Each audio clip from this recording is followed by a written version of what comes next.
Ma mère a laissé un message vocal, tu es dehors. Ne reviens pas. Nous allons de l'avant sans toi.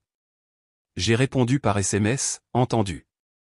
Ensuite, j'ai retiré mon autorisation du trust familial, signalé leur compte bancaire commun et retiré mon nom de l'opération immobilière que j'avais financée. Le lendemain matin, il y avait 79 appels manqués et un message de leur avocat qui disait « Nous avons un sérieux problème ». J'ai ri bruyamment et j'ai répondu. À ce moment-là, j'étais prêt à les effacer complètement de ma vie. Sans hésitation, sans regret. La façon dont ils l'ont géré, si froide, si désinvolte, rendait presque impossible de me contrôler. C'était comme s'ils attendaient l'excuse parfaite pour se débarrasser de moi. Et maintenant qu'ils l'avaient, ils n'ont même pas essayé de feindre la compassion. J'étais au travail quand le message vocal est arrivé. Juste 10 secondes. La voix de ma mère, monocorde. Pas en colère, pas émotive, juste terminée. Tu es dehors. Ne reviens pas. Nous vivrons sans toi. Je l'ai écouté 2 fois pour m'assurer que j'avais bien entendu. Elle n'a pas dit mon nom. Elle n'a pas dit pourquoi.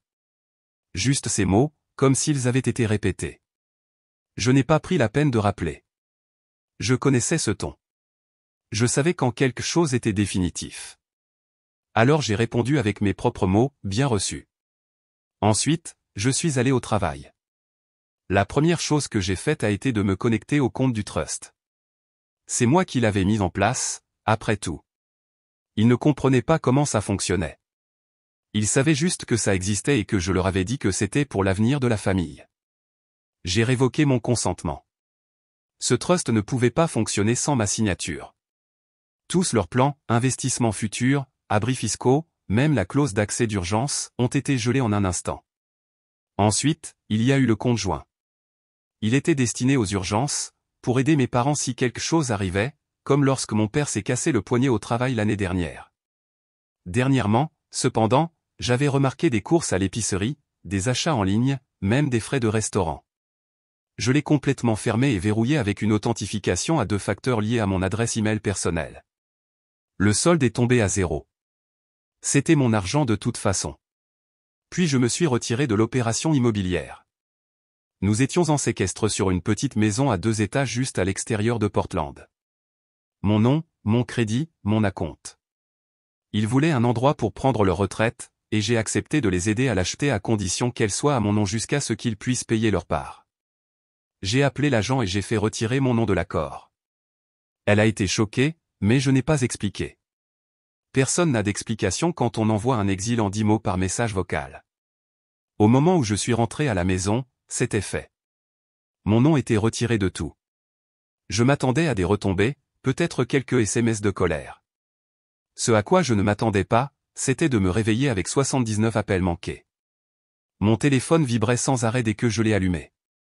Le premier appel était de papa, puis de maman, puis une série de numéros inconnus, et un message vocal de leur avocat, « Nous avons un sérieux problème. Veuillez me rappeler. » Je ne l'ai pas fait. Je me suis tenu dans ma cuisine et j'ai ri. Ce n'était pas amer. Ce n'était pas forcé. C'était un soulagement. Pour une fois, ils avaient un problème que je n'avais pas à résoudre. Vers midi, les SMS ont commencé à arriver de maman, « Nous ne voulions pas dire ça comme ça. » De papa, c'était juste un malentendu. Parlons-en. De ma sœur, rien. Ce silence de sa part en disait plus que tout. Je savais que ce n'était pas une coïncidence. Elle laissait tomber des indices depuis des semaines, parlant de la façon dont nous devrions rationaliser les choses et simplifier la propriété de la maison. Elle a toujours été douée pour présenter les choses d'une manière qui la faisait paraître serviable. C'était son truc, s'approcher, agir innocemment, manipuler. J'avais l'habitude de la défendre, même quand elle ne le méritait pas. Mais maintenant, j'ai commencé à relier les points. La nouvelle tension à la maison n'était pas sortie de nulle part. Elle avait une source, et j'avais la sensation que je la regardais droit dans les yeux. Elle a toujours été jalouse de la confiance que nos parents me portaient. Je gérais l'argent, la logistique, les plans.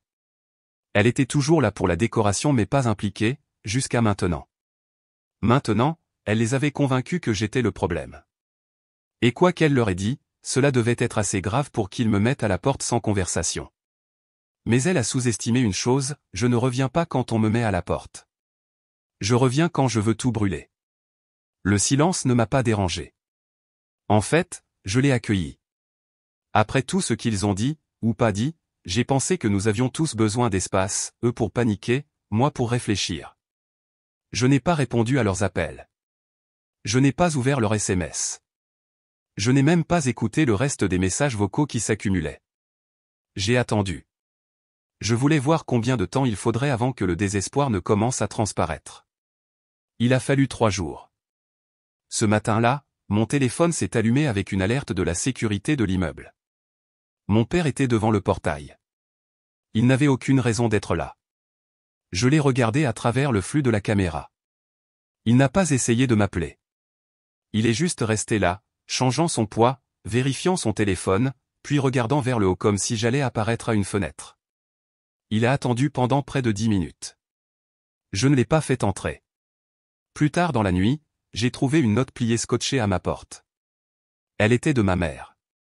Son écriture était indubitable, soignée et inclinée comme si elle était encore à l'école catholique.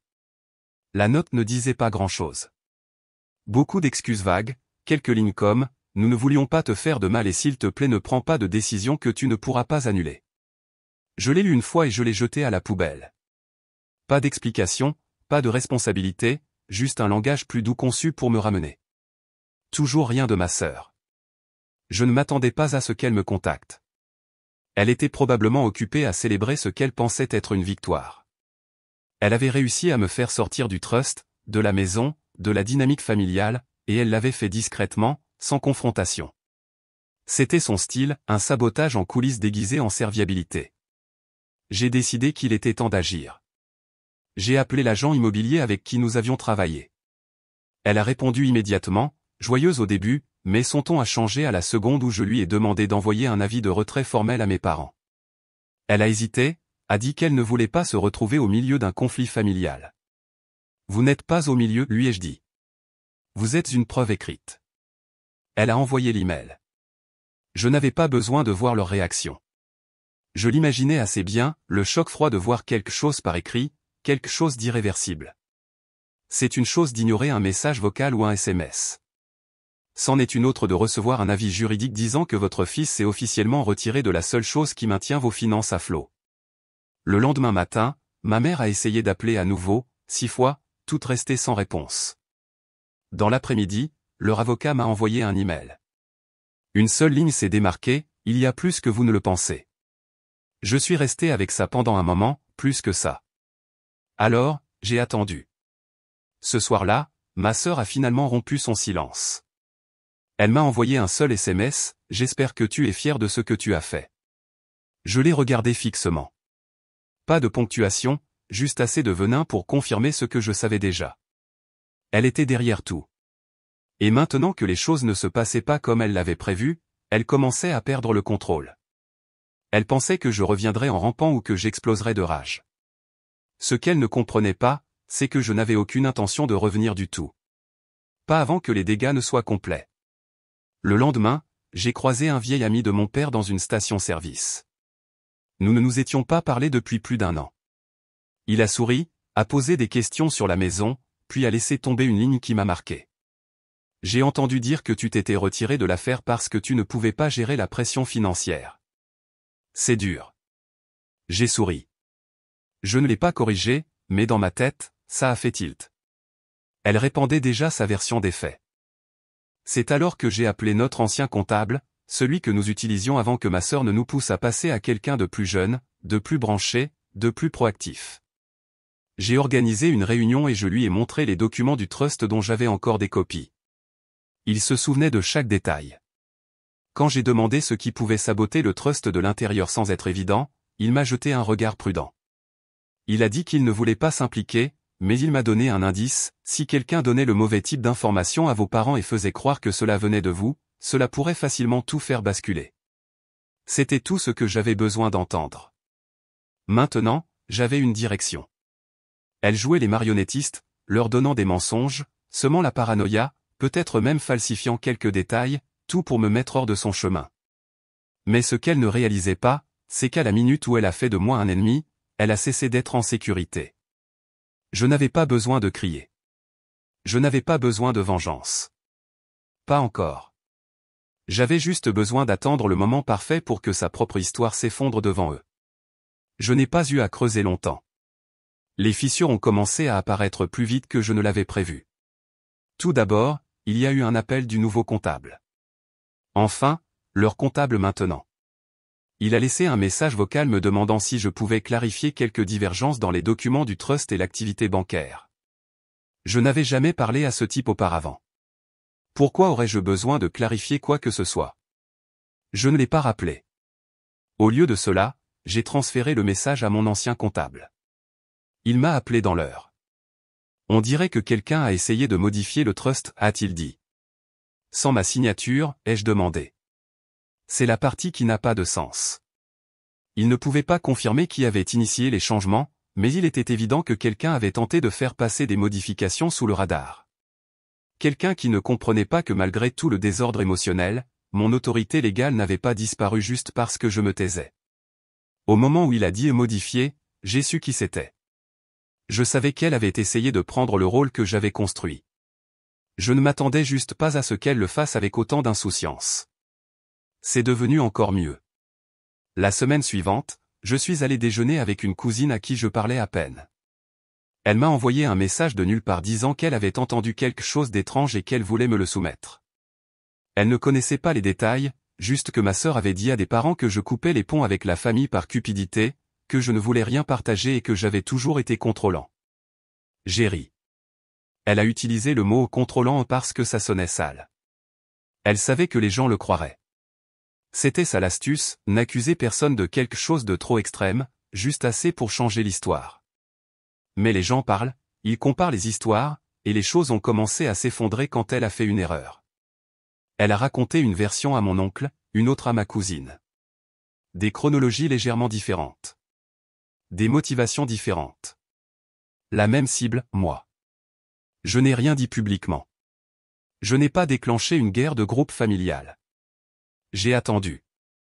Puis est venu le moment auquel je ne m'attendais pas mais que je n'aurais pas pu mieux planifier, un email de l'agent immobilier. Elle m'avait accidentellement mis en copie d'une réponse à ma sœur. Ma sœur l'avait apparemment contacté pour voir si la propriété pouvait encore être sauvée sans moi sur le contrat et avait laissé entendre avec désinvolture que je m'étais retiré en raison d'une instabilité mentale. C'est là que quelque chose en moi a craqué. Instabilité mentale. C'est ainsi qu'elle encadrait les choses. Elle essayait de me discréditer auprès de la seule personne qui pouvait confirmer tout ce que j'avais investi dans cette maison. La seule personne qui savait que j'étais la raison pour laquelle l'accord était même possible. J'ai répondu directement à l'agent, j'ai mis mon avocat en copie, et j'ai joint la preuve de tous les paiements que j'avais effectués pour l'accord, y compris un email transféré de plusieurs mois auparavant montrant que toute l'affaire était mon idée au départ. L'agent a répondu dans l'heure, son ton était maintenant rigide et professionnel. Elle m'a remercié pour la clarification et a dit qu'elle ne s'engagerait plus dans aucune communication non transactionnelle avec ma sœur. Je savais ce qui allait se passer ensuite, et j'avais raison. Ce soir-là, mon téléphone a sonné. Maman à nouveau. Je l'ai laissé aller à la messagerie vocale. Puis papa. Puis finalement, ma sœur. J'ai décroché. Elle s'est lancée immédiatement, m'accusant d'essayer de tout détruire et de jouer la victime juste parce qu'elle avait posé quelques questions. Je l'ai laissé divaguer. Puis j'ai demandé une chose, pourquoi as-tu menti sur moi à l'agent immobilier? Silence. Puis elle a raccroché. C'était la première vraie fissure, celle que je pouvais utiliser. Je ne savais pas encore ce qu'elle avait dit exactement à nos parents, mais cela devait être quelque chose de personnel, quelque chose de crédible, quelque chose qui les avait fait se retourner contre moi sans hésitation. Je devais juste les amener à le dire à voix haute, et ensuite je brûlerais tout. C'est arrivé plus tôt que je ne le pensais. Le dimanche suivant, ma mère a rappelé. Je l'ai laissé sonner. Puis j'ai vu un SMS, s'il te plaît, donne-nous juste 5 minutes. Pas d'accusation, pas de cri. 5 minutes. C'était tout ce dont j'avais besoin. J'ai rappelé. Ils étaient sur haut-parleur. Je pouvais entendre la tension avant que quiconque ne parle. Mon père a commencé à tâtonner à travers une déclaration à moitié préparée sur la façon dont les choses avaient dégénéré. Ma mère l'a interrompu en disant qu'il n'avait jamais voulu me faire de mal, qu'il ne faisait que réagir à ce qu'on leur avait dit. C'était mon ouverture. Dis par qui, ai-je demandé. Silence. Puis mon père s'est raclé la gorge. Ta sœur a dit que tu prévoyais de prendre le contrôle total de tout, que tu essayais de nous laisser sans rien, que tu disais que nous te tirions vers le bas. Je n'ai même pas pu réagir. J'étais trop stupéfait de voir à quel point ce mensonge était spécifique et stupide. J'ai gardé ma voix calme. Quand est-ce que j'ai dit ça? Votre mère a hésité. Elle a dit que tu lui avais dit il y a quelques semaines. Dans la voiture, après cette dispute au dîner. Il n'y avait jamais eu de trajet en voiture. Il n'y avait jamais eu de dispute à ce dîner. Nous avions mangé dans un silence gênant et étions partis dans des voitures séparées. C'était une fabrication tellement claire et stupide que j'ai failli rire. Au lieu de cela, j'ai demandé, vous est-il déjà venu à l'esprit de me le demander? Ils n'ont pas répondu. Elle nous a aussi dit que tu avais déjà rencontré un avocat pour nous faire sortir du trust, a ajouté mon père. Que tu voulais qu'elle prenne le relais une fois que nous aurions été mis à la porte.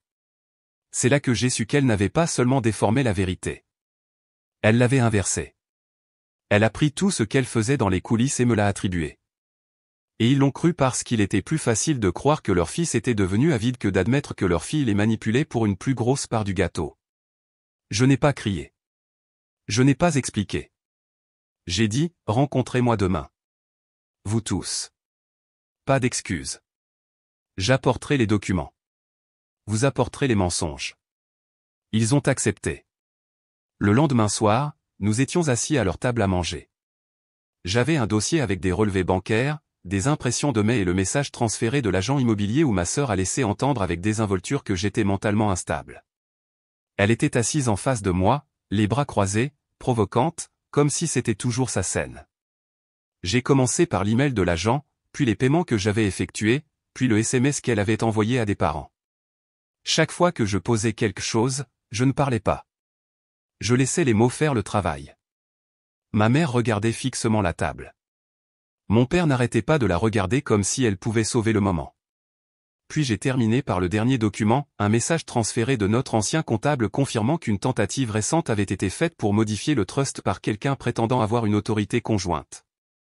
C'était la goutte d'eau qui a fait déborder le vase. Ma sœur avait l'air de vouloir parler, mais pour une fois, elle ne savait pas quoi dire. Je me suis levé. Vous vouliez que je parte? Félicitations. Maintenant, c'est vous qui êtes dehors. Je me suis tourné vers mes parents. Elle a menti, et vous l'avez laissé faire. Vous l'avez cru parce que c'était plus facile que de me parler. Personne n'a argumenté. Ma mère a finalement parlé, sa voix était calme. Nous ne savions pas. Vous n'avez pas demandé, ai-je dit et je suis sorti. 2 jours plus tard, j'ai reçu un SMS de mon père. Juste une phrase, nous l'avons retiré du trust. Puis de ma mère, nous avions tort. S'il te plaît, reviens. Je n'ai pas répondu tout de suite. Laisser la blessure s'infecter avait demandé de la planification, mais leur faire voir la vérité avait demandé de la patience. Et maintenant que le sort était rompu, je n'en avais pas encore fini, car le pardon n'annule pas les conséquences. 3 jours après qu'il l'ait retiré du trust, ma sœur s'est présentée à mon bureau. Je ne sais pas comment elle a trouvé l'adresse. J'ai déménagé il y a 1 an et je ne l'ai dit à personne. Peut-être qu'elle a fouillé dans de vieux emails? Ou peut-être qu'elle m'a suivi? Quoi qu'il en soit, elle s'est tenue dans le hall comme si de rien n'était, comme si elle avait le droit d'être là. Elle a demandé 10 minutes. Je lui en ai donné 5. Elle est entrée en souriant, avec un faux calme, comme s'il s'agissait d'un simple malentendu entre frères et sœurs. Elle a dit qu'elle comprenait maintenant que les choses avaient un peu dégénéré et que nos parents avaient réagi de manière excessive. Elle n'a jamais admis avoir menti. Elle a tourné autour du pot, a blâmé la confusion, le stress, les émotions. Puis elle en est venue au fait. Elle voulait arranger les choses, pas avec moi, avec l'entreprise. Elle croyait vraiment qu'elle pouvait encore faire partie de l'entreprise familiale maintenant qu'elle était officiellement hors du trust. Elle m'a demandé si j'envisagerais de lui donner un petit rôle. Elle a même dit, cela montrera à maman et papa que nous sommes toujours forts en tant que famille. J'ai failli rire.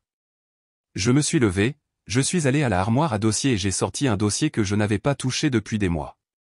C'était un ancien projet de proposition commerciale qu'elle m'avait supplié de regarder une fois. Une présentation douteuse pour une marque de style de vie qui, selon elle, deviendrait virale. Elle avait demandé un financement. J'avais dit non. Je lui ai tendu le dossier et j'ai dit, lance ta propre affaire. Elle a feuilleté les pages, confuse. Puis elle m'a regardé, réalisant enfin que ce n'était pas un détour. C'était une impasse. Tu penses que tu me punis, a-t-elle demandé. Non, ai-je dit. Pas encore. Elle est sortie en trombe. Je ne l'ai pas arrêtée. Ce soir-là, j'ai rappelé le comptable, je lui ai demandé combien de temps il faudrait pour transférer officiellement le contrôle des comptes de l'entreprise de la famille collectivement vers une structure à 2 personnes, moi et mon père.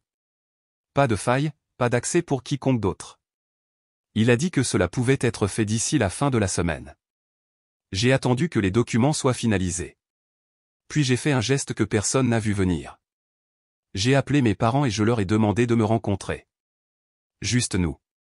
Nous nous sommes assis pour dîner, et je leur ai dit toute l'étendue de ce que j'avais découvert. Email, message, la fausse chronologie, l'intention forgée de modifier le trust. J'ai tout exposé. Et puis j'ai dit quelque chose auquel ils ne s'attendaient pas, je suis prêt à tout ramener. Le trust, la maison, la propriété conjointe, mais seulement si elle est complètement coupée.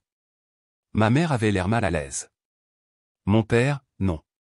Il a juste dit, c'est fait. Et avec cela, c'était officiel. La même semaine, j'ai réinséré mon nom dans l'opération immobilière. L'agent a été surpris mais ravi. Le financement a été rapide cette fois-ci. Mon crédit, mes actifs, mon contrôle. Je ne l'ai pas dit à ma sœur. Au lieu de cela, je l'ai laissé le découvrir grâce au registre de propriété publique. Elle a envoyé un SMS le lendemain matin, tu me l'as volé. Je n'ai pas répondu. Plus tard dans l'après-midi, sa meilleure amie, quelqu'un que je connaissais depuis des années, m'a envoyé un message. Juste une ligne, elle essaie d'obtenir un prêt. Personne ne veut co-signer. J'ai souri. La maison qu'elle voulait me prendre, à nouveau à moi. Le trust qu'elle a essayé de détourner, reconstruit sans elle. L'entreprise dans laquelle elle a essayé de s'immiscer, scellée de façon permanente. Et personne ne venait la sauver. Pas cette fois. 3 semaines calmes. Pas un mot d'elle. Après tout, après les mensonges, la manipulation, la campagne de diffamation, ma sœur a disparu dans le silence. Je m'attendais à un autre geste. Peut-être une menace légale ou une autre tentative en coulisses pour déformer le récit. Mais il n'y a rien eu. Pas même une fausse excuse. Elle n'avait plus d'option. Pendant ce temps, mes parents et moi réparions lentement ce qui restait. Nous avons commencé par de petites choses. Le café du dimanche, les aider à trier leurs papiers de déménagement, des conversations sur le passé sans détourner le regard. Ils ont cessé de la défendre, non pas parce que je le leur ai demandé, mais parce qu'ils voyaient tout maintenant, clairement, sans filtre ni excuse. Un soir, ma mère a sorti l'ancien dossier avec l'accord immobilier initial. Elle m'a demandé si j'envisagerais de restaurer le plan initial, avec moi, elle et mon père partageant la propriété de la nouvelle maison. Je n'ai pas dit oui tout de suite. Au lieu de cela, j'ai élaboré une nouvelle structure, la propriété complète sous mon nom avec un accord écrit et notarié leur accordant tous les droits de séjour. Pas d'expiration, pas de loyer, pas de conditions. Si quelque chose m'arrivait, une clause légale leur permettrait de rester sans aucune menace de contestation de la propriété. Personne, surtout pas ma sœur, ne pourrait jamais y toucher. Ils ont accepté sans hésitation. Ce n'était pas seulement la maison maintenant. C'était une remise à zéro. La semaine suivante, je suis entré au bureau des titres, j'ai signé les documents révisés et j'ai vu mon nom revenir à sa place légitime. La maison était de nouveau à nous, à moi de la sécuriser, à eux d'y vivre. Elle n'était pas seulement dehors. Elle était légalement exclue de tout. Le trust a été finalisé 2 jours plus tard. Il ne comprenait désormais que moi et mes parents. Les clauses étaient infaillibles.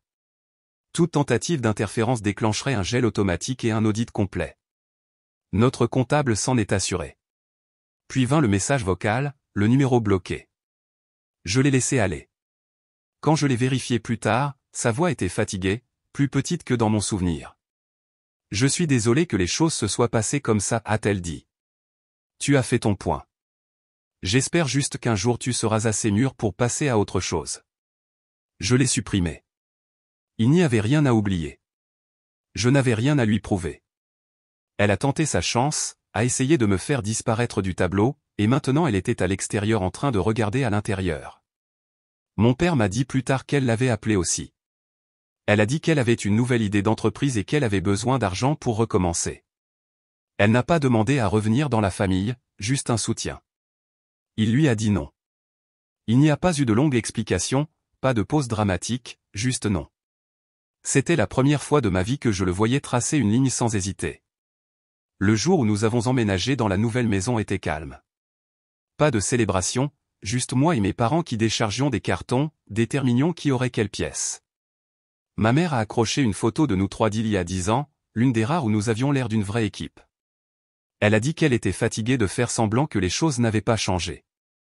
Nous étions différents maintenant, plus sages, un peu meurtris, mais à nouveau entiers. Quelques jours plus tard, son ancienne meilleure amie m'a envoyé un message. Apparemment, ma sœur avait contacté tous ceux qui voulaient bien l'écouter, des gens à qui elle n'avait pas parlé depuis des années, essayant de se dépeindre comme la victime. Elle a dit qu'elle avait été exclue de tout injustement, que j'avais manipulé nos parents, que j'avais volé ce qui lui appartenait. Personne ne la croyait. L'amie a envoyé un dernier message, « Quoi que tu aies fait, elle est complètement seule maintenant. » Je n'ai pas répondu. Il n'y avait plus rien à dire. Il ne s'agissait plus de vengeance. Il s'agissait de s'assurer que la porte qu'elle avait claquée derrière moi était la même qui restait fermée sur elle. Elle voulait le contrôle. Elle voulait un levier. Elle pensait qu'elle pouvait me mettre à la porte et intervenir proprement, en souriant comme si elle l'avait mérité. Mais maintenant, elle n'avait plus de place à la table, plus d'accès, plus de nom sur aucun papier, plus d'histoire à laquelle personne ne croyait. Et nous trois, nous étions chez nous. Mini-mise à jour, cela fait 1 mois que nous avons emménagé dans la maison. Les choses se sont enfin stabilisées. Mes parents et moi avons une routine maintenant. C'est calme, facile. Nous ne parlons pas de ce qui s'est passé. Non pas parce que c'est inconfortable, mais parce que nous avons dépassé cela. Ils me font à nouveau confiance, et j'ai cessé d'attendre la prochaine trahison. Elle est complètement silencieuse. Pas de SMS, pas d'appel. J'ai entendu dire par quelqu'un qu'elle louait un petit appartement. Elle a essayé de lancer quelque chose par elle-même, mais ça n'a mené nulle part. Elle a brûlé tous les ponts qu'elle avait. Le trust, la maison, l'entreprise, tout est verrouillé, stable, à moi.